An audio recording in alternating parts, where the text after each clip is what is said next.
Well, good morning, my lovelies. Great to have you back for another sermon video. This week, I'm exploring the relationship between Jesus and religion, specifically his relationship with the Judaism of his day. And I think you just might be surprised by my conclusions. You may not agree, so feel free to challenge me in the comments, as well as ask any questions that may come up, either to clarify something that I, didn't make clear, or to delve deeper into a subject. Don't forget to hit the like button or the dislike button. That's fair too.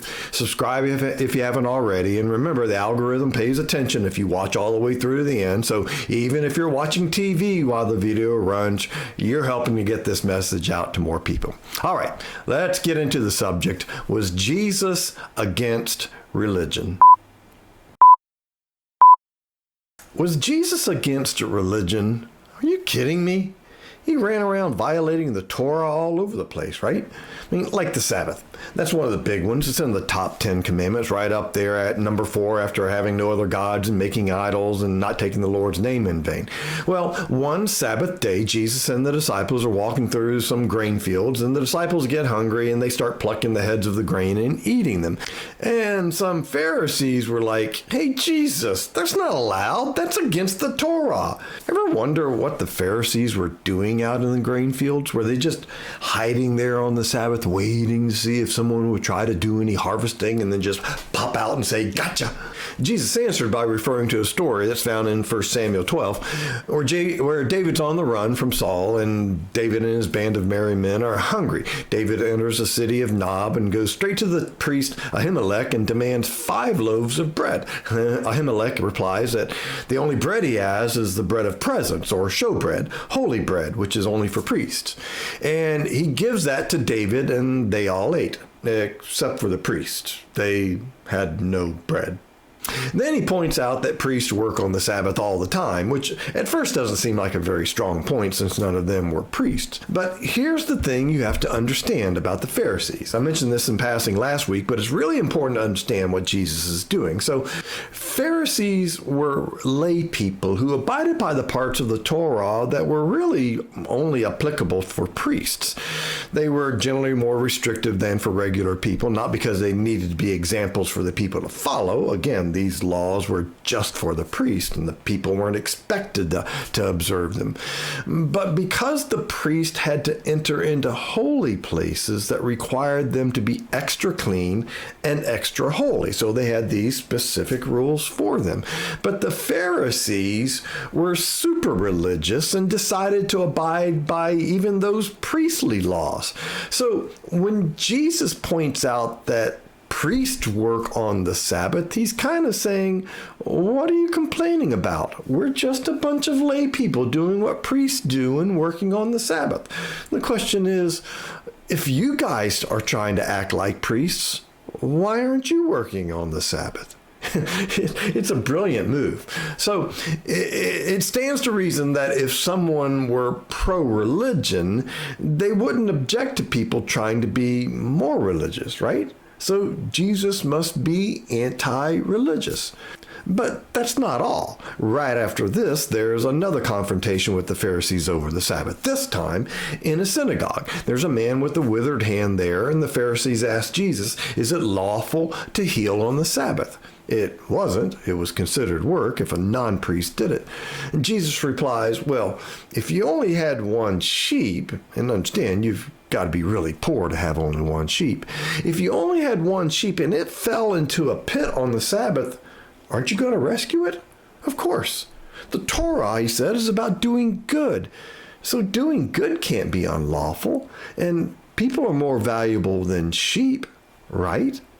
And then he goes and heals the guy's hand. And the Pharisees left the synagogue angry at Jesus for healing the guy, and probably more angry because Jesus had humiliated them in front of everybody.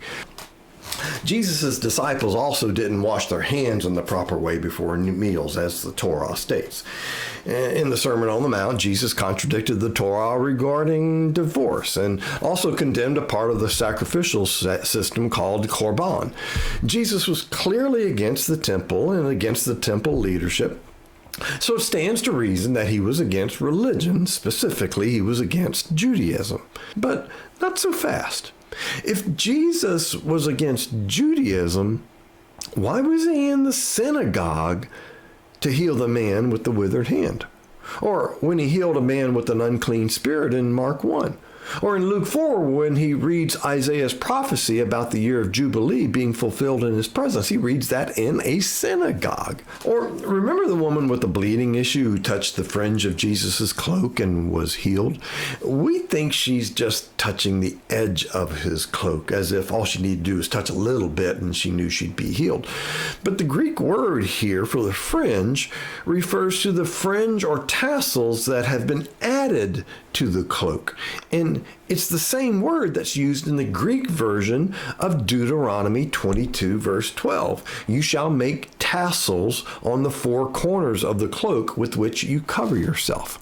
These tassels have no value as far as clothing goes. They're religious articles added to the cloaks of Jews to remind them of the commandments. And then in Matthew 17, he pays the temple tax. In Mark 1, after he cleanses a leper, he instructs him to go and show himself to the local priest in accordance with the Leviticus 14. In John 6, he observes the festival of booths. And of course, it was during the observance of Passover that Jesus instituted the Lord's Supper. The New Testament evidence is that Jesus was as observant of Judaism as the next guy. He was not anti-Judaism. He wasn't against religion. All evidence is that he thought it was useful. But what about all those times mentioned above when he seemed to be dismissive of the Torah? Well, if you look closely, he's not dismissive of the Torah. He's dismissive of the Pharisees. Let's back up and ask, why do the Pharisees go to all the extra lengths of observing even the parts of the Torah that pertained only to the priest? What did they think they were accomplishing? Well, Israel had been waiting for Yahweh to forgive them of the sins that had caused the Babylonian exile. And even though they were back in the land, Yahweh had not yet returned Israel to its former glory under David. So it was clear that Yahweh was still angry with them. The Pharisees thought that if they were extra observant, doing stuff that they weren't even required to do, that would show how faithful they were, and Yahweh would finally forgive them. But it would take everyone, not just a small group of men. It would take everyone going this extra mile to convince Yahweh, who apparently wasn't easy to convince, seeing as it had been over 500 years since the exile had started. Now, the Pharisees play an outsized role in the gospel, but in actuality, they were really just a very small group. A small group that went around imposing their religious rules on everyone else. The ritual washing of hands, it wasn't required of regular people, and it was, in fact, impractical. We aren't talking about the normal washing of hands before a meal. We're talking about an extensive ritual washing as specified in Exodus 30, 17 through 21, involving a bronze basin and the washing not just of the hands, but of the feet as well. The average peasant working in the fields or fishing on the Sea of Galilee wasn't going to lug a bronze bowl around to wash their hands and feet before lunch, nor were they expected to, except by the Pharisees. The thing is, the Pharisees were doing all this stuff without understanding the purpose of the Torah and the individual laws within it. They were just doing it for the sake of doing it in order to convince Yahweh to do something that he obviously was reluctant to do. It was religion for the sake of religion. Religion not as a means to a larger end, but as an end unto itself. Which begs the question, what are the larger ends that religion is building towards? What was the Torah supposed to accomplish? Well, let's listen to Jesus as he criticizes the Pharisees and their scribes, and he'll tell you right off. Look at Matthew chapter 23, verse 23.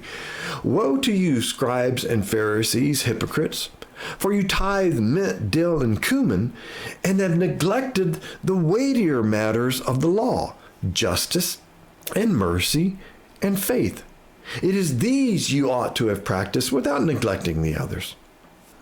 And there it is, justice, mercy, and faith, or faithfulness. The Greek word means both at the same time. These are the ends of the Torah, what the Torah was striving to achieve in the Israelites. Not the mere doing of religion for the sake of doing it, but doing religion to make them more just, more merciful, and more faithful. God didn't send the Israelites into exile because they worshiped wrong, because they didn't keep up with the details of this religious rule and that religious command. He sent them into exile because they neglected justice. They turned a blind eye toward injustice. And even worse, they actively pursued injustice even while they were doing all the religious stuff.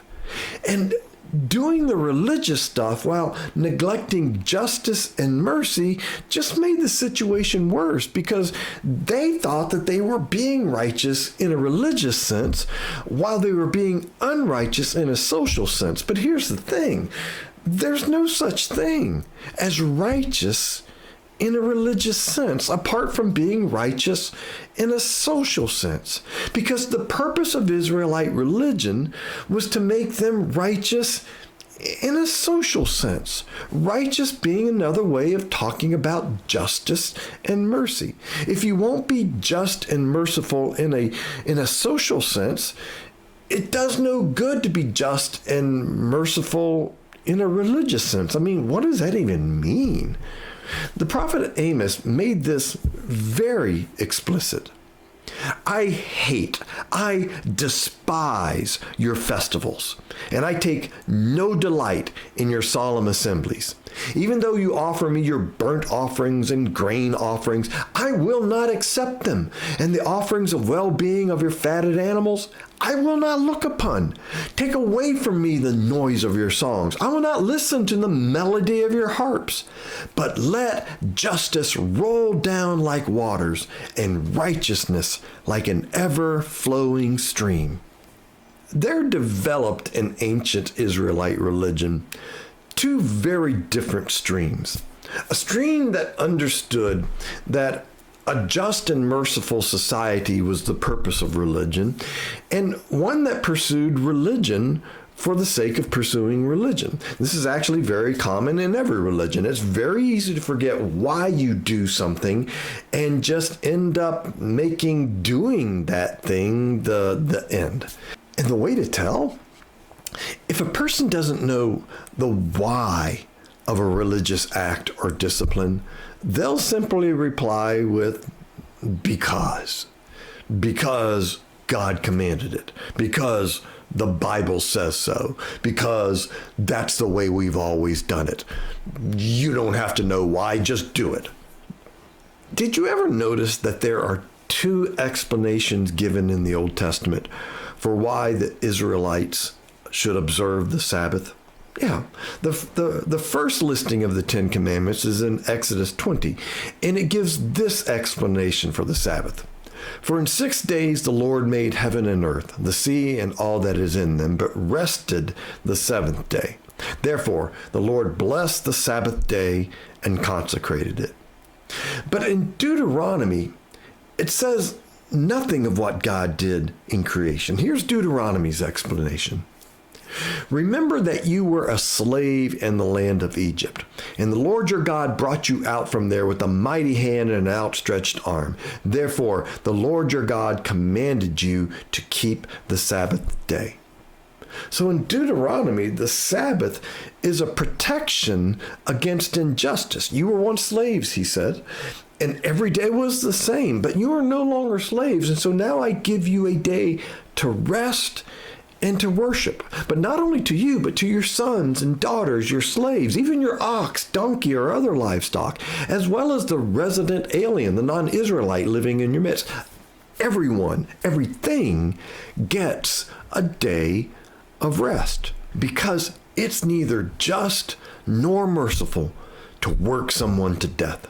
There's nothing like that in the Exodus explanation. It's just do it because God did it and commanded it, or it says so in the Bible, and that's the way we've always done it. Now stop asking questions. You don't have to know why, just do it. The difference between Jesus' approach to religion and the Pharisees' approach is that the Pharisees did religion to try to convince God to do something he didn't want to do. It puts God's wishes and the wishes of humans at odds with each other. The Pharisees wanted Israel to return to its former glory under David, and God was still mad and needed to be convinced before he could forgive Israel and send Messiah. Jesus' approach to religion was just the opposite. God wanted a just and merciful society in which people are faithful to each other, including the weakest, poorest, most vulnerable in society. And the purpose of religion is to give us disciplines and practices to make us more just, more merciful, and more faithful. The disciplines themselves don't matter. If they're effective, then do them. But once they lose their effectiveness, discard them and find some new way of achieving the same ends. But it's the ends that matter: justice, mercy, and faithfulness. We don't do the Lord's Supper just because he commanded us to do it. We do the Lord's Supper to remind ourselves of what sacrificial love looks like, to remind us that there is a cost in the struggle for a just and merciful society, and there will be those who oppose us. Some of those will be people of religion, but they will have forgotten or will have purposefully neglected the why of religion, even as they practice the what of religion. He has told you, O mortal, what is good. And what does the Lord require of you but to do justice and to love kindness and to walk humbly with your God? Let's pray. God, you have given all people a common origin, and it is your desire that they be united together as one family in you. Fill the hearts of humankind with the fire of your love and with the desire to ensure justice for all. By sharing the good things you give us, may we secure equality for all our brothers and sisters throughout the world. May there be an end to division, strife, and war as your kingdom comes and your will is done, a kingdom built on love and peace. We ask this in your name. Amen.